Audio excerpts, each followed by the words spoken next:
नमस्कार दोस्तों, मैं हूं सुजय कुमार और अपने चैनल सुजय एजुकेटर में आपका स्वागत है।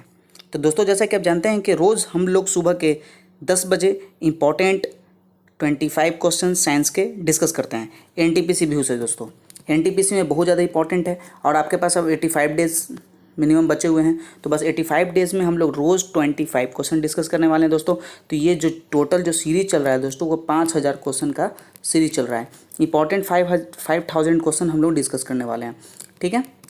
तो सुबह के 10 बज चुके हैं, तो चलिए आज हम लोग का पार्ट 7 है।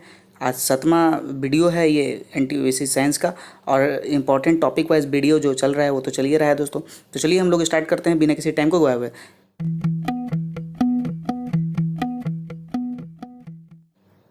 तो चलिए दोस्तों, आज हम लोग का पहला क्वेश्चन है कि जी का मान विषुवत रेखा पर कितना होगा।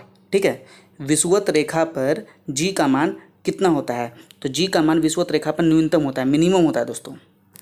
ठीक है, सबसे कम कहाँ पर होगा, विषुवत रेखा पर ही जी का मान कम होगा। ठीक है, जी का मान सबसे ज़्यादा कहाँ होगा। ठीक है, एक क्वेश्चन पढ़ा रहे हैं तो उससे रिलेटेड मैं चार पाँच क्वेश्चन और भी बताता चलूँगा दोस्तों। ठीक है, तो जी का मान सबसे ज़्यादा कहाँ होगा, पोल पे होगा, ध्रुव पर। ठीक है, कहाँ होगा, पोल पर होगा। ठीक है, नेक्स्ट, पृथ्वी की सतह से ऊपर या नीचे जाने पर जी का मान क्या होगा। पृथ्वी की सतह से अगर ऊपर जाते हैं, ठीक है, एक लेयर होती है जो सौरमंडल के बाद है, उसके बाद अगर आप स्पीड से फेंक दीजिए कोई भी चीज़ तो वो लौट के नहीं आएगा। ठीक है, तो उसके ऊपर चल जाइए या नीचे आ जाइए तो जी का मान घटेगा दोस्तों। क्या होगा, घटेगा। नेक्स्ट है, पृथ्वी की घूर्णन गति बढ़ाने पर जी का मान क्या होगा। तो घूर्णन गति अगर हम पृथ्वी का बढ़ा देंगे तो वो कम हो जाएगा दोस्तों।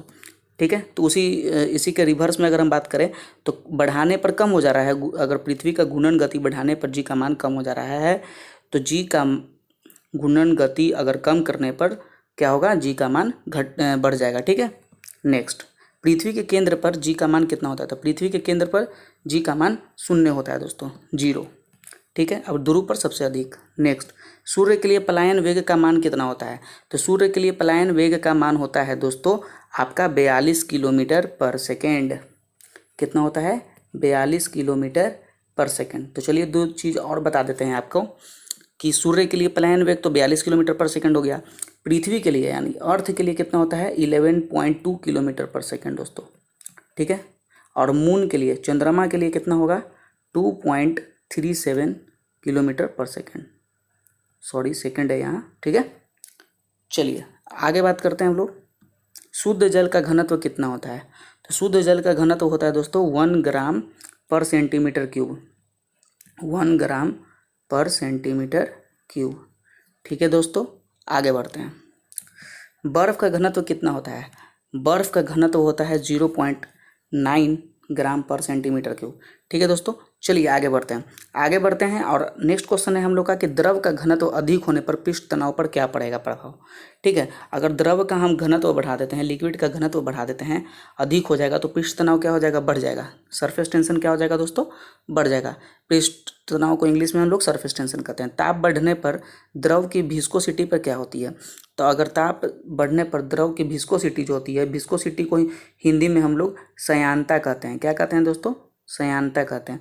विस्कोसिटी क्या हो जाएगी, वो घट जाएगा दोस्तों। क्या हो जाएगा, घट जाएगा अगर ताप बढ़ेगा तो। ठीक है, आंधी आने पर छप्पर का उड़ना किस सिद्धांत पर कार्य करता है।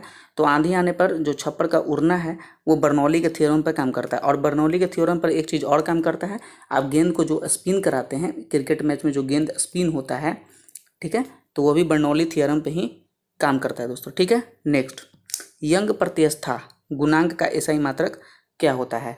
तो यंग प्रत्यस्था जो गुणांक का एसआई मात्रक होता है दोस्तों, वो न्यूटन पर मीटर स्क्वायर होता है। क्या होता है, न्यूटन पर मीटर स्क्वायर होता है। ठीक है, जिसको इंग्लिश में हम बोलते हैं यंग मॉड्यूलस ऑफ इलास्टिसिटी। क्या बोलते हैं, young modulus of elasticity. Next, झूला झूलते कोई व्यक्ति झूला पर खड़ा हो जाए तो इसका आवर्तकाल पर क्या प्रभाव पड़ेगा, वो घट जाएगा। इसका आवर्तकाल क्या हो जाएगा दोस्तों, घट जाएगा।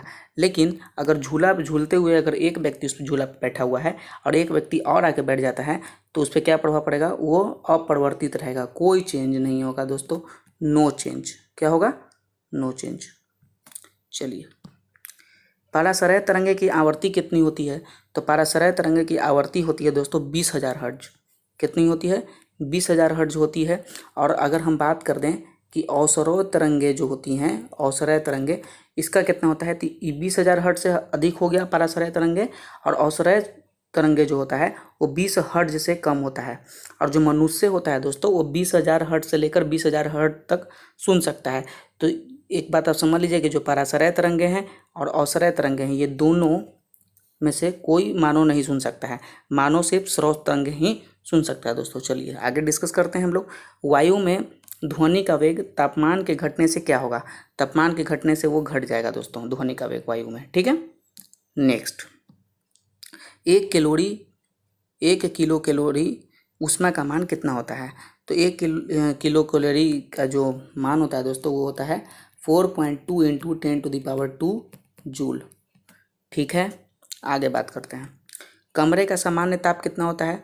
तो कमरे का सामान्य ताप होता है दोस्तों 27 डिग्री सी और 80.6 डिग्री फ़ारेनहाइट, ठीक है। नेक्स्ट, गुप्त ऊष्मा का SI मात्रक क्या होता है। तो गुप्त ऊष्मा का SI मात्रक होता है जूल पर किलोग्राम, जूल पर किलोग्राम होता है दोस्तों, ठीक है। नेक्स्ट, झरने में जब जल ऊंचाई से गिरता है तो क्या होता है।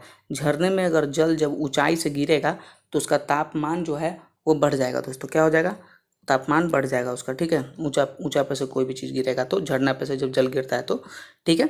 नेक्स्ट आगे बढ़ते हैं कि विद्युत केतली में पानी किस कारण गर्म होता है। तो होता है संवहन के कारण गर्म हो जाता है दोस्तों। केतली में जो होता है, जो चाय बेचते हुए आप देखे होंगे केतली में, तो केतली में पानी जो है वो गर्म किस कारण रहता है, वो संवहन के कारण होता है दोस्तों, ठीक है। नेक्स्ट, बोलोमीटर एक यंत्र है, वो क्या मापता है। वो मापता है ऊष्मीय विकिरण, हीट विकिरण, ठीक है। क्या मापता है, ऊष्मीय विकिरण मापता है, ठीक है, ठीक है दोस्तों। आगे बढ़ते हैं, किसी ठोस पदार्थ के बिना द्रव में बदले सीधे वाष्प अवस्था में परिवर्तित हो जाना, इस प्रक्रिया को क्या कहते हैं। तो बस चलिए आज हम क्लियर कर देते हैं कि जितने भी सब जो सॉलिड लिक्विड गैस वाला कहानी है वो आप कभी नहीं भुलाइएगा। तो देखिए सबसे पहला बात है कि अगर ठोस से सीधा द्रव में बदल जाए, बिना द्रव में बदले हुए वो गैस में बदल जाए, वाष्प में बदल जाए, तो उसको हम ऊर्ध्वपातन कहते हैं। क्या कहते हैं, ऊर्ध्वपातन कहते हैं। और अगर हम बात करें कि अगर किसी ठोस अवस्था को अगर हम हीट करने पर ऊष्मा पाकर अगर वो लिक्विड में परिवर्तित हो जाता है तो उसको हम लोग कहते हैं गलनांक। क्या कहते हैं दोस्तों, गलनांक कहते हैं, ठीक है। बात ध्यान में रखिएगा, सॉलिड को अगर हम हीट करें, ठीक है, लिक्विड में चेंज हो जाए तो उसको हम गलनांक कहते हैं। यहाँ तक क्लियर है। अगर किसी ताप पर कोई जो द्रव है यानी लिक्विड, अगर वो ऊष्मा पाकर गैस में बदल गया, वाष्प में बदल गया, तो उसको हम क्वथनांक कहते हैं। क्या कहते हैं, क्वथनांक। और अगर कोई लिक्विड गैस में बदलता है बिना ऊष्मा पाकर, इसमें देखिए ऊष्मा पाकर हीट एनर्जी लेकर, और ये बिना कोई ऊष्मा पाकर अगर गैस में बदल जाता है तो उसको हम लोग कहते हैं क्या, वाष्पन। क्या कहते हैं दोस्तों, वाष्पन कहते हैं, वेपराइजेशन कहते हैं, ठीक है। चलिए आज क्लियर कर दिए, आगे बढ़िए। तेज हवा वाली रात्रि में ओस नहीं बनती है, ठीक है। जो आप देखे होंगे तेज हवा वाली रात्रि में ओस बन जाती है, तो ओस क्यों नहीं बन पाती, क्योंकि उस समय वाष्पीकरण का दर बहुत तेजी होता है दोस्तों। क्या होता है, बहुत तेजी होता है वाष्पीकरण का दर। नेक्स्ट क्वेश्चन है कि बर्फ का गलन की गुप्त ऊष्मा का मान कितना होता है।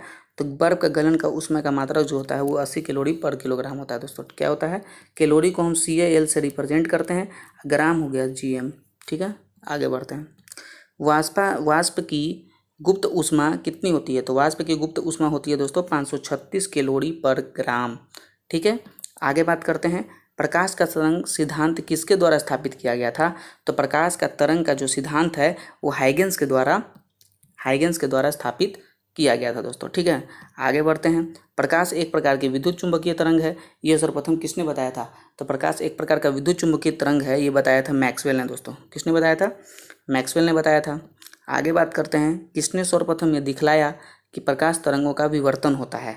तो ग्रोमेल्डी ने वो दिखाया था दोस्तों, ठीक है। ग्रोमेल्डी ने दिखाया था कि प्रकाश तरंगों का जो ये प्रकाश तरंग होता है उसको विवर्तन होता है, ठीक है। आगे बढ़ते हैं, और इस सेशन का लास्ट क्वेश्चन है दोस्तों आज का कि प्रकाश विद्युत प्रभाव का प्रतिपादन किसने किया था। तो प्रकाश विद्युत प्रभाव का प्रतिपादन किया था आइंस्टीन ने। किसने किया था, आइंस्टीन ने। और आइंस्टीन ने बहुत सारी चीज़ का मतलब खोज किया था। E = mc² इन्हीं का दिया हुआ दोस्तों, ठीक है। यहाँ तक कोई कंप्लीट, कोई बात, कोई दिक्कत नहीं। तो तो चलिए दोस्तों, वीडियो अच्छा लगा तो सबसे पहले लाइक कर लीजिए, चैनल पे नए हैं तो सब्सक्राइब कर लीजिए, बेल आइकन को दबाना ना भूलें ताकि वीडियो की नोटिफिकेशन आप लोग को मिलता रहे।